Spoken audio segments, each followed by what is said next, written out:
खुलुमबाय एसबी बड' निउज चेनेलाव नोंथांमोनखौ गासैखौबो बरायबाय आं सिबिरानि ब्रह्म सानसेनि खौरां नायनो मोजां मोनग्रा गासै रायजो राजा नोंथांमोनखौ आंनि एसबी बड' निउज चेनेलाव गिबियावनो बरायग्रोनानै लाबाय दिनैनि खौरांफोरखौ नोंथांमोननो आङो मिथिहोनो आखायाव लादों नोंथांमोना अननानै खौरांखौ जोबजासे खोनासंगोन होननानै मिजिंथिबाय आसामनि सोनाब कार्बि आंलंआव गोबां दुंहाव थासारि सीएम तुलिराम रंहांनि थाग्रा न'खौ अर सावनानै होदों बेनि अनगायैबो गुबुन हारिनि सुबुंफोरखौबो गाग्लोबनाय अर सावनानै होनाय बायदि जाथायफोर जादों मख'नो गोनांदि आसामनि कार्बि आंलं अट'नमास काउन्सिलाव आयेन बेरेखायै हा आवग्रिनानै थाफैनाय सुबुंफोरखौ होखारनो थाखाय कार्बि आंलंनि गुबै थागिबिफोरा गोलाव समनिफ्रायनो सोमावसारदोंमोन बेनि मादाव माखासे सोमावसारग्राफ्रा थांनाय 2 सप्तानिफ्रायनो उखैहाब सोमावसारदोंमोन बेनि उनावनो सोमावसारनाया गुबुन महर लादों कार्बि आंलं अट'नमास काउन्सिलाव रागा जोंनाय रायजो राजाफ्रा दंखा मुखामाव थानाय सीएम तुलिराम रंहांनि न'आव अर सावनानै होनायजों लोगोसे अन्थाइ खुबैदों जाथाय जानायखौ होबथाफैदों पुलिस सीआरपीएफ कमान्ड' आरो एडिशनेल फर्सआ होबथानो फैनाय दुंहाव थासारि जानायाव गोबां नारा-नाथा जानायजों माखासे सुबुंफ्राबो जोखोम जानो गोनां जादों दंखा मुखामाव सीएम तुलिराम रंहांनि न'खौ अर सावनानै होनायजों गोबां खहा जादों बेनि अनगायैबो खोमसिनि खाबु लानानै रागा जोंनाय रायजो राजाफ्रा केरनियायाव थांनानै पुलिस थानानि साखाथियाव दुंहाव थासारि खालामहैबावदों पुलिस थानाखौ बेंखनो नाजानायनि अनगायैबो गुबुन हारिनि सुबुंनि सायावबो गाग्लोबनायखौ खौरां मोन्दों न' बां दखान गला बायदिफोरखौ सावनानै होदों रागा जोंनाय रायजो राजाफ्रा जाथाय जानायनि उनाव आसामनि गिबि मन्त्रि डक्टर हेमन्त बिश्व शर्मा बिथाङा बेनि सायाव ओरैबायदि फोरमायथिदों दि कार्बि आंलं अट'नमास काउन्सिलाव जायफोर आयेन बेरेखायै हा आवग्रिनानै थाफैदों बिसोरो गुवाहाटी हाइकर्टआव पिआइएल होदों आरो होखारथ'नो नाङा होननानै गुवाहाटी हाइकर्टनिफ्राय बिथोन होदों जायनि थाखाय होस्रांनाय जाथ'वाखै होननानै फोरमायथियो गिबि मन्थ्रिया बेनि अनगायैबो होस्रांनांगौनि थाखाय 2 सप्तानिफ्रायनो उखैहाब सोमावसारनायजों सोमावसारग्रा रायजो राजाफ्रा लोरबां जादोंमोन जायनि थाखाय बिथांमोनखौ देहा फाहामसालियाव लानानै थांनाय जादोंमन बेखौनो हमनानै लांदों होननानै खौरां गोसारदों जायनि जाहोनाव दुंहाव थासारिया जानो मोन्दों होननानै फोरमायथियो आसामनि गिबि मन्त्रि डक्टर हेमन्त बिश्व शर्मा बिथाङा चिरां जिल्लानि माखासे ओनसोलफोराव 2.5 घन्टा मोब्लिब सिबिथाया बन्द थागोन फुंनि 6 रिंगानिफ्राय लानानै 8:30 रिंगासिम गासै 2.5 घन्टा चिरां जिल्लानि माखासे ओनसोलफोराव मोब्लिब सिबिथाया बन्द थागोन जेरै सामथाइबारि रुनिकाटा चाम्पा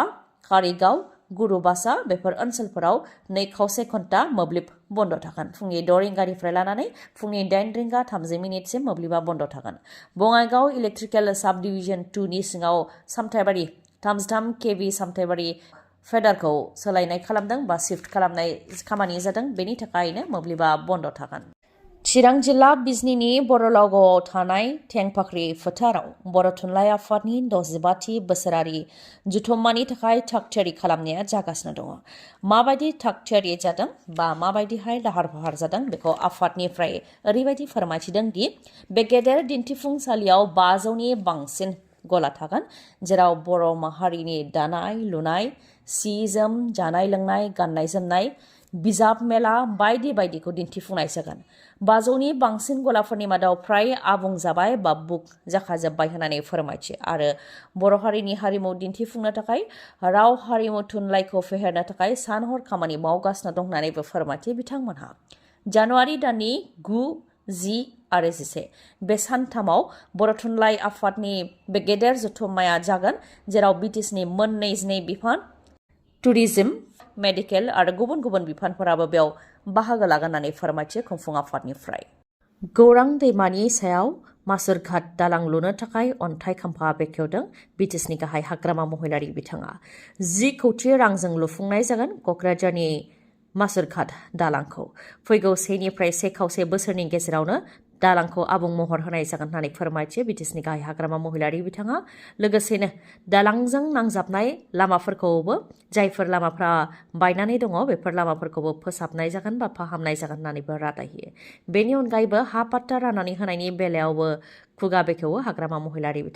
बिथाङा एप्लिकेशन जमा होनो थाखाय खावलायो सोरखारि हायाव जायफोर थानानै दङ जायफोर हानि पाट्टा दासिमबो मोननो हायाखै बिथांमोना जाहाथे बेसेबां हायाव थादों बेखौ मख'नानै जाहाथे एप्लिकेशन बा आर'जलाइखौ गथायो बेनि थाखाय बुंथियो आरो दासिम 5,500 सुबुंफोरा हानि पाट्टा मोननो थाखाय एप्लिकेशन बा आर'जलाइखौ गथायबाय होननानै फोरमायथियो आरो बिथांमोननो फैगौ जानुवारि दाननि 10 निफ्राय 15नि गेजेरावनो हानि पाट्टाखौ होनाय जागोन होननानै फोरमायथियो हाग्रामा महिलारि बिथाङा दिनै 23 डिसेम्बर गोथार बर'दिननि थाखाय जेरैथिंबो साखाफारा जानायखौ नुनो मोननाय जादों।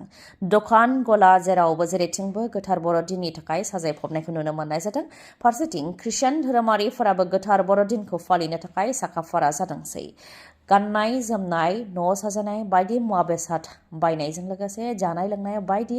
बेसाद बायनो थाखाय गलाफोराव होंगो दोंगो बा रंजानायनि थासारि जानायखौ नुनो मोननाय जादों। बर'दिननि अनगायैबो गोजाम बोसोरखौ बिदाय होनानै गोदान बोसोरखौ बरायनो थाखायबो साखाफारा जादों सुबुंफोरा। जायगा जायगा लावखार ओंखाम जाग्रा थावनिखौ बेखेवनाय हाबाफारि जाबाय आरो गोबां सुबुंफोरानो लावखार ओंखाम जानाय हाबाफारिखौबो जागायजेननायखौ नुनो मोननाय जादों। बेबादिनो सुबुंफोरनि गेजेराव मोनसे रंजानायनि थासारि जानायखौ नुनो मोननाय जादों। सोरखारि बिथांखि मोननायनिफ्राय नोंथाङा थालांनो गोनां जादों नामा? जुदि सोरखारि बिथांखि मोननायनिफ्राय नोंथाङा थालांनो गोनां जादोंब्ला नोंथाङा जिंगासिनांगौनि जेबो गोनांथि गैया। UPPL, BJP, कंग्रेस जेबो राजखान्थि दोलो बासियालासे बा फारागथि खालामालासे गासै दुखुथियाफोरानो मोननो हागोन। बे खोथाखौ फोरमायथिदों TCLCCनि मासिगिरि बिक्रम दैमारिया। BPL थाखोनि नखरफोरनो 10,000 रांनि अनसुंथाइ होनो थाखाय लिस्टखौ दैथायहरनाय जाखाबाय आरो जायफोरनि लिस्टआ दैथायहरजायाखै बिथांमोनहा उनाव मोननो हागोन होननानैबो फोरमायथियो बिथाङा। आरो सेल्फ हेल्प ग्रुपनोबो अनसुंथाइ होनो थाखायबो लिस्टखौ दैथायहरनाय जाखाबाय होननानै फोरमायथियो। बेखार लाइमोनफोर जायफोर 28 बैसोनि बांसिन बिथांमोननोबो 2 लाख राङै होनाय जागोन आरो बेफोर गासैखौबो जानुवारि फेब्रुवारि दानावनो मोननाय जागोन बा मोननो हागोन होननानै फोरमायथियो बिक्रम दैमारि बिथाङा। बेनि अनगायैबो भेरगाव जौगाखां खोन्दोनि मावख'खौ गोदानै लुफुंनाय जागोन होननानै फोरमायथियो। भेरगावआव दावबायहैनायनि उनावनो बेफोर खोथाखौ बुंथियो TCLCCनि मासिगिरि बिक्रम दैमारिया।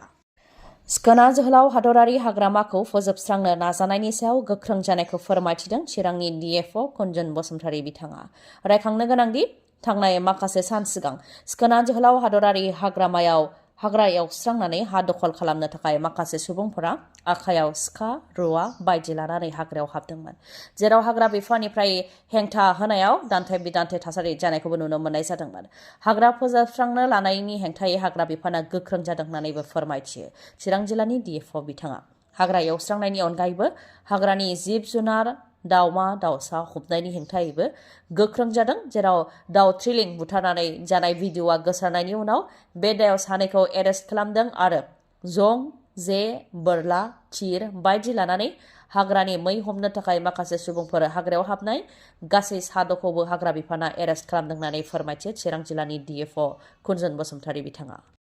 आसाम सोरखारनि सोलोंथाइ बिफाननिफ्राय युवा लेखक सन्माननि थाखाय आसामनि गासै 818 लाइमोन लिरगिरिफोरखौ सायख'दों। 40 बोसोरनिबो खम बा उन्दैसिन आसामनि गासै 818 लाइमोन लिरगिरिफोरखौ बे बान्थानि थाखाय सायख'दों। एसामिस, बेंगलि, बड', मिसिं, कार्बि, नेपालि आरो आसामनि गुबुन गुबुन ट्राइब हारिनि लाइमोन लिरगिरिफोर गासै 818खौ सायख'नाय जादों बे बान्थानि थाखाय। जेराव गोबां बर'फ्राबो सायख'जानो हादों। जायफोर बिथांमोनहा युवा लेखक सन्माननि थाखाय सायख'जादों बिथांमोननो 25,000 रांनि चेक गथायगोन आसामनि गिबि मन्थ्रि बिथाङा। फैगौ 24 डिसेम्बराव गुवाहाटीनि खानापारानि भेटेनारि कलेज ग्राउन्डआव चेकखौ गथायनानै होनाय जागोन। सायख'जानाय बर' लाइमोन लिरगिरिफोरनि मादाव लटास बि नार्जारी, डक्टर माफि रजे बर', अख्रां नार्जारी, धनजय नार्जारी, कृति कमल सोरगियारि आरो गोबां बर'नि लाइमोन लिरगिरिफ्रानो बे बान्थानि थाखाय सायख'जादों। खौरांखौ जोबजासे नायनायनि थाखाय आंनि गोसो गोरबोनिफ्राय रोजा रोजा खुलुमनायखौ जासिहरनाय थाबाय। गाबोननि समाव आरोबाव जों बेबायदिनो गोदान खौरांजों लोगोसे लोगो मोनफिनगोनखौ मिजिंथिबाय। गोजोन्थों।